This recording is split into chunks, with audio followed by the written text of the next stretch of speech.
नमस्कार मित्रों, स्वागत है आप सभी का। आप सुन रहे हैं बेसिक साइंस लर्निंग। आइए इस एपिसोड की शुरुआत एक नए सदवाक्य से करते हैं।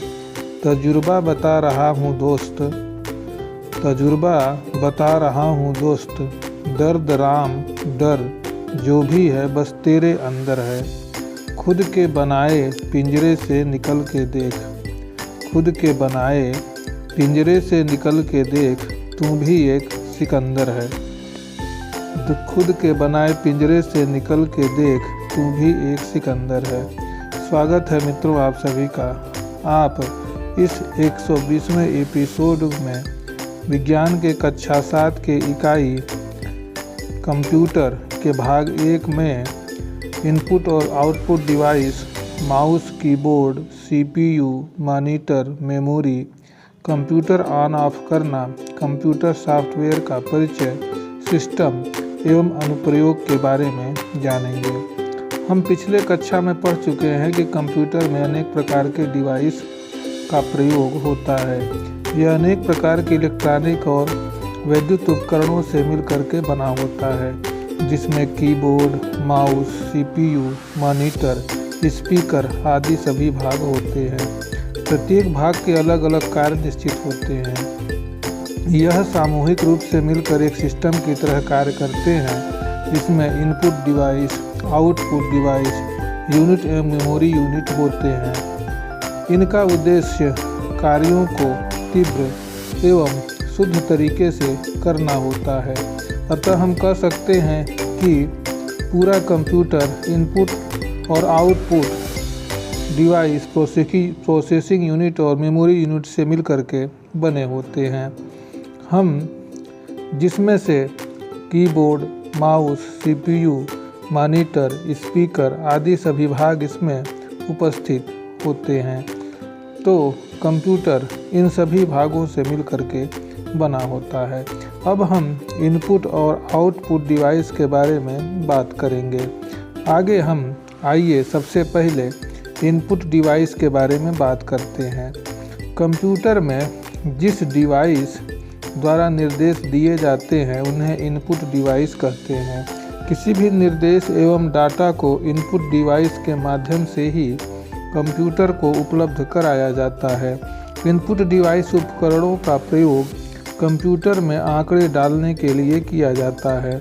कंप्यूटर में अनेक प्रकार के इनपुट डिवाइस के प्रयोग किए जाते हैं, जैसे कीबोर्ड और माउस, स्कैनर आदि। कीबोर्ड सबसे अधिक प्रचलित इनपुट उपकरणों में से एक है, जिसका प्रयोग कंप्यूटर में आंकड़े डालने और निर्देश देने के लिए किया जाता है। इस प्रकार हम कह सकते हैं कि सबसे मुख्य भाग इनपुट डिवाइस का कीबोर्ड है। उसके बाद माउस और स्कैनर आदि जितने भी भाग हैं, ये सब इनपुट डिवाइस के अंतर्गत आते हैं। इसका मतलब यह है कि हम इन्हीं के माध्यम से आंकड़ों को डालने का कार्य करते हैं। अब हम बात करते हैं आउटपुट डिवाइस के बारे में। आउटपुट डिवाइस, जैसा कि नाम से ही प्रदर्शित हो रहा है कि कंप्यूटर में वे डिवाइस जिनके माध्यम से हम निर्देशों का अंतिम निष्कर्ष या परिणाम प्राप्त करते हैं, उसे आउटपुट डिवाइस कहते हैं। आउटपुट डिवाइस हार्डवेयर का एक अवयव अथवा कंप्यूटर का मुख्य भौतिक भाग होता है, जिसे छुआ जा सकता है। यह सूचना किसके किसी भी भाग तथा प्रकार जैसे ध्वनि, डाटा, मेमोरी आदि को प्रदर्शित कर सकता है। आउटपुट डिवाइसों में मुख्य रूप से सामान्यतः मॉनिटर, प्रिंटर, ईयरफोन और प्रोजेक्टर आदि सम्मिलित होते हैं। ये सभी उपकरण आउटपुट डिवाइस के अंतर्गत आते हैं। अब हम बात करते हैं माउस के बारे में। माउस भी एक प्रकार का आउटपुट डिवाइस है। तो आउटपुट डिवाइस में हम कह सकते हैं कि मुख्य रूप से इसमें मॉनिटर, कीबोर्ड, स्कैनर और बाकी चीज़ें हैं। माउस कंप्यूटर का सर्वाधिक प्रचलित पॉइंटर डिवाइस है, जिसका प्रयोग चित्र या ग्राफिक्स बनाने के साथ साथ किसी बटन या मेन्यू पर क्लिक करने के लिए किया जाता है। जिसकी सहायता से हम कीबोर्ड का प्रयोग किए बिना अपने पीसी को नियंत्रित कर सकते हैं। माउस में 2 या 3 बटन होते हैं जिनकी सहायता से कंप्यूटर को निर्देश दिए जाते हैं। माउस को घुमाने या हिलाने पर स्क्रीन पर पॉइंटर उसी के दिशा निर्देशानुसार घूमता है। माउस के नीचे की ओर एक रबर गेंद होती है। समतल सतह पर माउस को हिलाने से यह गेंद घूमती है। माउस 3 प्रकार के होते हैं। पहला, मैकेनिकल माउस। यह निचले भाग में एक रबर की गेंद लगी होती है। इसके निचले भाग में रबर की एक गेंद लगी होती है। जब माउस को सतह पर घुमाते हैं तो वह उस खोल के अंदर घूमती है। माउस के अंदर घूमने से इसके अंदर के सेंसर्स कंप्यूटर को संकेत देते हैं।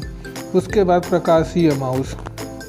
प्रकाशीय माउस नॉन मैकेनिकल माउस है। इसमें प्रकाश की एक पुंज किरण इसके नीचे की सतह से उत्सर्जित होते हैं और जिसके परिवर्तन के आधार पर वह ऑब्जेक्ट की दूरी तथा गति तय करता है। इस प्रकार यह एक प्रकाशीय माउस का गुण है। अब आगे हम तार रहित माउस अर्थात वायरलेस माउस के बारे में बात करेंगे। वायरलेस माउस में रेडियो आवृत्ति तकनीक की सहायता से कंप्यूटर को सूचना कम्युनिकेट माउस करता है। इसमें 2 मुख्य कंपोनेंट ट्रांसमीटर तथा रिसीवर होते हैं। ट्रांसमीटर जो होता है माउस में होता है और रिसीवर जो होता है वह कंप्यूटर से जुड़ा होता है और वह सिग्नल को प्राप्त करता है। इस प्रकार हम कह सकते हैं कि 3 प्रकार के माउस होते हैं। अब माउस के कार्य के बारे में बात करते हैं।